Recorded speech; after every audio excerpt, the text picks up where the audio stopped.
Greetings, everyone. Greetings, and welcome to another episode of Wine and Wisdom. I am Dr. Carlia East, and it is time for you to sip, savor, and elevate your minds. I'm going to bring you guys all the wisdom. You got your wine. Let's go. So this is Q&A edition, which I'm super excited about. And you guys keep sending in those questions. All right, keep sending in those questions. So the question that I got this week, I'm going to break down into 3 parts. Okay, because it was kind of a loaded question. How do I let go of toxic habits, relationships, or mindsets that held me back last year?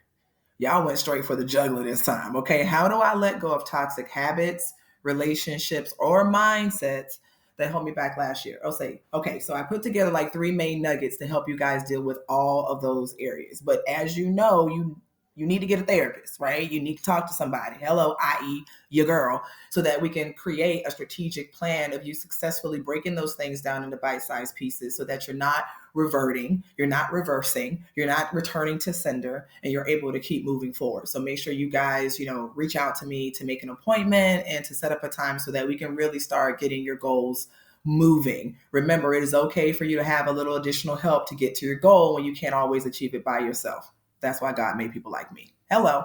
All right. So enough with that. Number one, toxic behavior traits, relationships, whatever you want to get rid of. How about you got to call a spade a spade? You have to call out the fact that you even have a toxic trait. Like I know plenty of people that say, oh, there's some negativity that I want to leave behind. They won't call it toxic, right? Because they don't really want to call themselves out yet. But there's some negativity or some bad habits I want to leave behind. Okay, which ones? And then they sit there like, oh, well, I spend too much. No, that's not it. There are certain things that you know that you're doing that are keeping you back from being your best self. Either you are engaging in an activity that you should not be engaging with. You are engaging with a person that you should not be engaging with. You are constantly leaning down to help someone that is not helping themselves. Again, you've got to look at your toxic behaviors. Where are you not holding yourself accountable? You've got to call that stuff out, even if it includes someone else that you care about. And I think sometimes that becomes a difficult task of us calling shit out when we know we need to, is because it is directly connected to someone or something that we care about, or someone or something that we haven't quite learned to release. Haven't quite learned to release. And so therefore, we don't want to call out that that's a toxic behavior. We don't want to call out that it's unhealthy. But I'll tell you straight up, if something keeps coming up and causing you to pause, causing you to take a break, causing you to feel that what you're doing is not right, if your little girl or little boy in your mind pops up and is like, what the fuck? Like, what are you doing? It's not a healthy situation. And just because you can't figure out how to get out of it doesn't mean that there isn't a way out of it. So number 1, call it out. Number 2, you got to set boundaries like a boss. Like you have to set your boundaries. Once you identify what that issue is, you have to set a boundary for that issue. Now, this is where sometimes a therapist or a coach comes into place, because the all or nothing doesn't work. Like the idea that you can just say, okay, I won't do that shit anymore. Y'all know that is not realistic. We will turn around and say, oh, I'm not doing that. And within less than 24 hours, we're back doing the same thing and doing it harder than we were before. So you got to keep it a buck with yourself and be able to set goals that are adjustable, that can adjust and move up and down where you need them to. Also, you have to set those types of goals or boundaries that are digestible, that you can actually swallow and do. And sometimes we can't figure that out because we have this all or nothing. We have this flight or fail type of, rhetoric that goes in our mind like over and over and over again. And therefore we never get fucking started. So again, you got to set some hardline boundaries. And if you don't know how to set those boundaries, then get some help on how to set bite-sized boundaries that you can devour. Okay. And then third, you want to make sure that you replace, just don't remove. So just because you have a toxic habit that you've, number 1, acknowledged, you put a boundary into place, just don't remove that boundary. And I think that's another area that we get stuck in. What we don't realize is when we are used to doing something, which is called a habit, every single day, and then all of a sudden we've removed that habit from something that we're doing on a regular basis, there's a vacancy there. There's a deficit there. And what do we know? If there's a dip and there's water being poured and there's a dip anywhere, where's the water going to go? Right into the damn dip. So if you're open and there's a vacancy and there's a dip in you, right? Metaphorically, there's a dip there. Where do you think any energy that you absorb, good, better, indifferent, is going to fall into? That damn dip, right? And so we want to make sure that we're filling that space up with productivity, that we're filling that space up with resiliency and trust and respect and love and I'm the shit. Like that's what we want to fill that space up with. So you do not want to just alleviate or get rid of your toxic behavior, but replace it with something that's more healthy.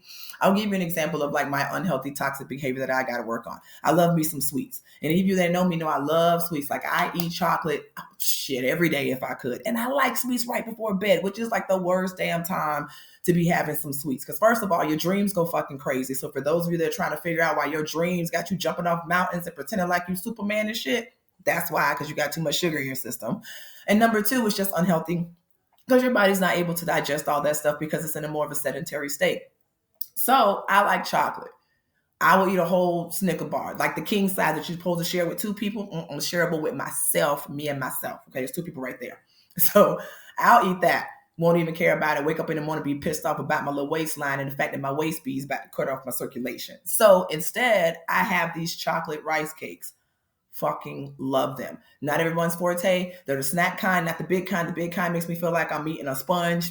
Just keeping it a buck with you. The little snack kind has a crunch to it, a little bit of chocolate to it, just enough for my little crackhead fix, right?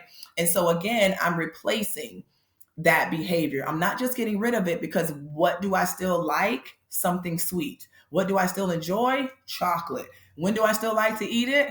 Right before bed. So instead of me not keeping it real with myself, not acknowledging it and not setting solid boundaries, I'm being realistic about my boundaries. I'm being realistic about calling myself out, and I'm setting a goal that I know I can reach. Okay. Now, the next set of that is also breaking that goal down. So, okay, yeah, I got my little chocolate rice cakes, but I can't eat the whole damn bag, right? So you see what I'm saying? You got to break it down. So it's not about never being able to indulge in some things. Now, some stuff is really toxic and you just shouldn't do it at all. So yes, there are some things that we just got to stop doing, but not in all cases.